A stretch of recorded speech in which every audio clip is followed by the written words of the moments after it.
नमस्कार सैनिक भाइयों, आज 15 मार्च 2024 और धरते का 390वां दिन, यानी कि आज हो गए हैं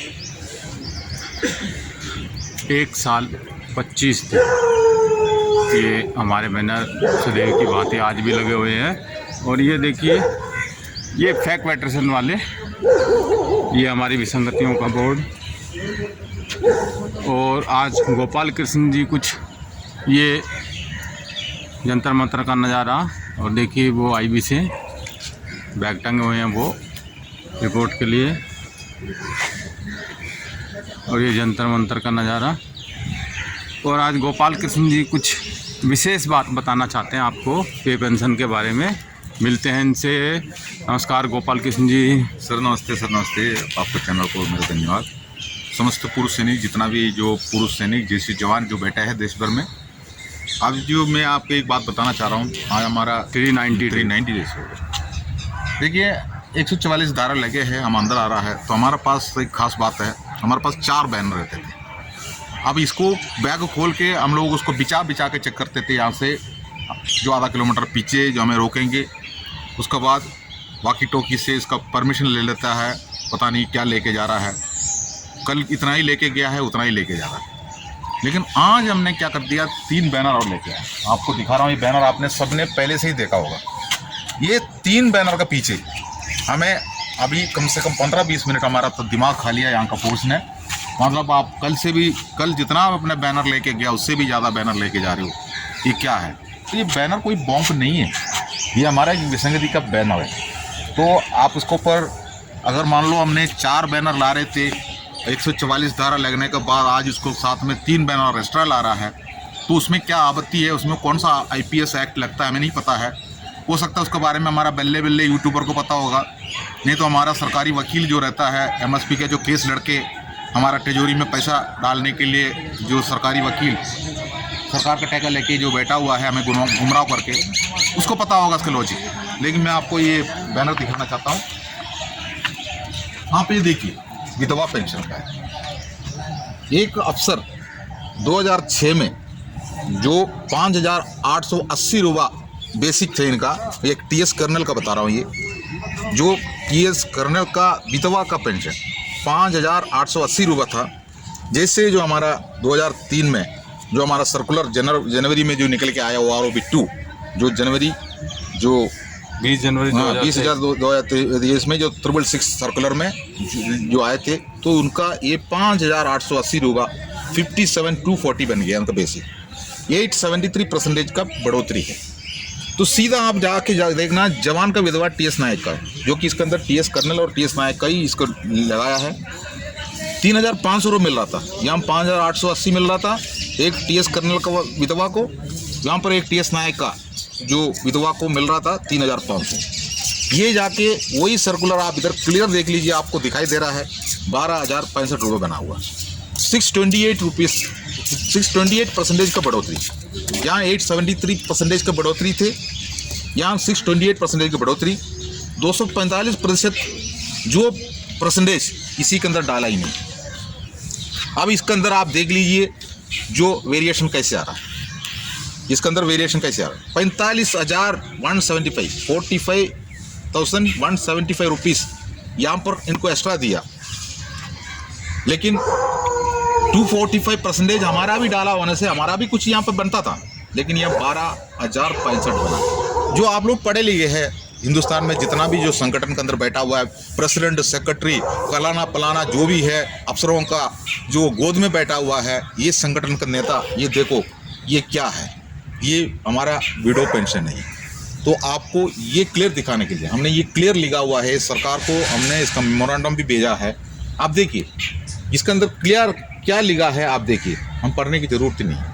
अब आप सीधे जाके देखना जो हमारा सर्विस पेंशन, इसी के अंदर भी TS नायक का और TS कर्नल का हमने डाला हुआ है। इसके अंदर आप देखो, एक अफसर TS जो कर्नल है 14,600 रुपये उनको 2006 में बेसिक था। वो 2023 जो 20 जनवरी 2023 को जब हमारा ROP 2 जब निकल के आया 95,400 बना, 553% का बढ़ोतरी था।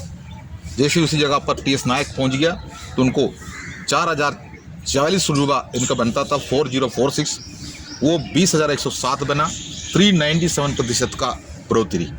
166% इसका बीच में जो फ़र्क दिख रहा है, डिफरेंस दिख रहा है, इसी के अंदर डालना चाहिए था, यूँ डाला नहीं है। अब आप बताओ, जो 4,000 रुपये पेंशन लेने वाला का 20,000 बन गया, 14 लेने वाला का 95,000 बन गया।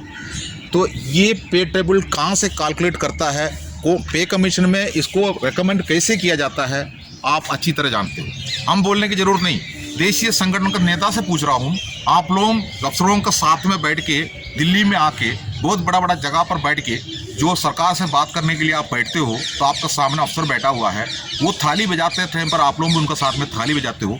ये तो हम लोगों ने आते टाइम पर, जो हम यहाँ पर आते टाइम पर ऑटो रिक्शा में बैठता है तो चौराहे में खड़ा होकर कईयों ने ऐसे ऐसी थाली बजाते हुए हमने देखा, जो वो लोग भी कुछ मांग रहा है थाली बजाता हो। इसी जैसा तुम लोग उनका साथ में बैठ के थाली बजाता है, और उस अफसर वहाँ पर हंसेगा तो उनका साथ में हंसता है, और उसके बाद स्टार होटलों में रहता है। उसके बाद आप लोग पूरा परिवार के साथ पूरा दिल्ली घूम के आप लोग वापस चले जाते हो। वहाँ पर जाने के बाद हमारा जो मेंबरशिप दिया हुआ जो पूर्व सैनिकों को वहाँ पर इकट्ठा करके आप बड़ा बड़ा ऑडिटोरियम वगैरह बुकिंग करके उसके अंदर बिठा के आप उनको समझाते हो, हमारा फलाना साहब ने वो बोल दिया, फलाना साहब ने ये मार दिया, फलाना साहब ने वो बॉम्ब रख दिया, वहाँ से धुआं निकल गया। इसी जैसा बातें करते रहते हो, आप किसी को हीरो बना देते हो, लेकिन ग्राउंड का हकीकत रिपोर्ट यही है। आप डिसेबिलिटी पेंशन को देखिए, ये 100% डिसेबिलिटी पेंशन 5,880 रुपये जो 2006 में जो एक नॉर्मल जो रेट वाला जो अपना डिसेबिलिटी पेंशन है, ये अफसर का टेबल है, ये अफसर डिसेबिलिटी डिटेल 5,880 रुपये जो लेने वाला अफसर का जो आफ्टर OROP में 27,000 बन गया, इससे 27,000 2.81% के हिसाब से 75,870 बना है, आप देखिए। और जो इंक्रीज 69,990 रुपीज़ इसमें से इनका इंक्रीज हुआ है। जो अफसरों का ये टेबल है, ये वार इंजरी का है, ये जो invalid out of disability pension का है, आप देख लो कितना बन रहा है इसका।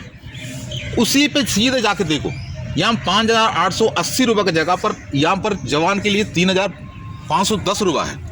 अब वो जाके यहाँ पर क्या बना है, 9,000 रुपये बना है। आप बताइए, आगे आप देखो 7,020 दोनों का एक ही स्केल है, ठीक है। यहाँ भी वो सेम है 11,760 ये वही है, यहाँ पर 7,020 दिया हुआ। आप इस जगह पर देखिए 18,000 बना है, ये 100% है, ये 100% है, ये भी 100% है। हम लोगों को 20% 30% वगैरह दिएगा, जवान को तो इसी का भी 20 ही सबसे आखिरी वाला 20% देंगे, उससे आगे आप ले नहीं पाएंगे, ठीक है। आज नया रूल्स के हिसाब से 20 को 50 कर दिया गया, तो 50 मिलेंगे। यहाँ पर अफसर का मतलब हमने एक भाषण वो भी बोलता हूँ, अगर उनको नाखून भी अगर कटा हुआ होने से उसको लड़ाई का मैदान में कटा हुआ करके वो बताएंगे।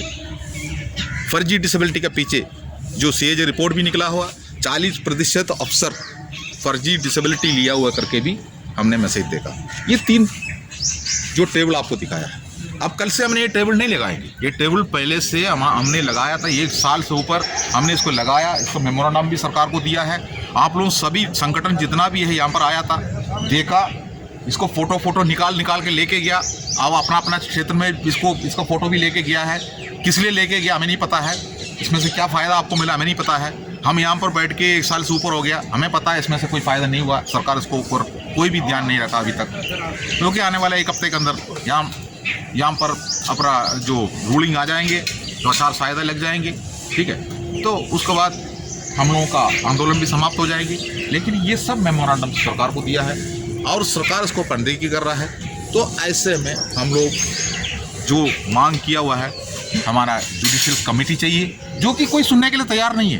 कोई भी सरकार ये बैनरों को देख के सुनने के लिए तैयार नहीं है, तो हमारा देशीय संगठन इसके लिए बात करना है, वो उस जगह पर बात करने के लिए तैयार नहीं है, तरह तरह का बातें कर रहा है अपने जगह पर। हमारा देशीय संगठन ने हम सरकार के साथ में बैठ के बात करता है, अगर सरकार नहीं मानता है तो हम आंदोलन का नाम ले लेता है, तब हम सरकार का परमिशन लेके हम आंदोलन करेंगे। बस हम जानता हूँ इस बात को, लेकिन आप लोग भी यही ले रहा ना, जो संगठन में रहता है वही ले रहा ना। लेकिन संगठन का मुखिया जितना भी रहता है, प्रेसिडेंट, सेक्रेटरी, जो सिलेक्टेड व्यक्ति, और 3-3 साल में उसका चुनाव होंगे और अफसर बोलेंगे वही साहब को लगा दो, उसी को लगाओ, ठीक है, उसी को ही लगाते रहेंगे और आप लोग इसी जैसा रोड में बैठे रहेंगे। आपको कोई भी मतलब आपका समस्या लेकर सरकार के सामने बैठने के लिए कोई कोई नहीं सामने आता है। एक ऐसे संगठन निकल के आया है, सबका सैनिक संघर्ष कमेटी पंजाब से। उन्होंने ना बिका, ना टूटा, ना झुका, अभी भी 1 साल के ऊपर हो गया, ना बिका है, ना टूटा है, ना झुका है किसी जगह पर। जो कि हमें खरीदने के लिए भी कई लोग आए थे, हमें धमकी देने के लिए भी कई लोग आए थे, कई जयचंदों इधर आए थे हमें समझाने के लिए, ब्रेन वॉश करने के लिए, लेकिन हम उनका रास्ता में हम नहीं गया। अभी भी हमारा रास्ता क्लियर है। आने वाला टाइम पर इसके जवाब तो सरकार देना पड़ेगा, नहीं तो ये तो पूरे हिंदुस्तान के अंदर जितना भी पूर्व सैनिक है उनको तो हम लोग ने जगा दी, हम जगा सकता है। उसके बाद आप जाग के बैठो या बेहोश होकर बैठो, जो सो जाओ, उसके ऊपर हमारा कोई ये नहीं है। लेकिन इस टेबल का जो हकीकत आपको दिखाने के लिए लेके आए थे, कल ये टेबल हम दोबारा नहीं दिखाएंगे आपको। आप लोग उसका फ़ोटो चाहिए तो इसी में से ले लेना, जो कि हमें परमिशन नहीं है। हमारे पास तो देखो जो 4 मुख्य टेबल लेकर हम घूम रहे थे, 144 है, 1 दिन के लिए दिया गया है। लेकिन कोई बात नहीं, वो हमारा जिम्मेदारी है, हमने आपको दिखा देंगे और भी, ठीक है। ये हमारा हकीकत है। जय हिंद। सभी पूर्व सैनिकों को एक बार फिर से दिखा दूँ, ये विधवा पेंशन की टेबल है और ये सर्विस पेंशन वाली टेबल और ये ऑफिसर्स डिसेबिलिटी डिटेल्स है और ये जवान का डिसेबिलिटी डिटेल्स। आपको ये पहले भी दिखा दिए गए हैं, आज बहुत समय बाद इसके बारे में बताया और जानकारी दी। इसके लिए गोपाल कृष्ण जी का धन्यवाद।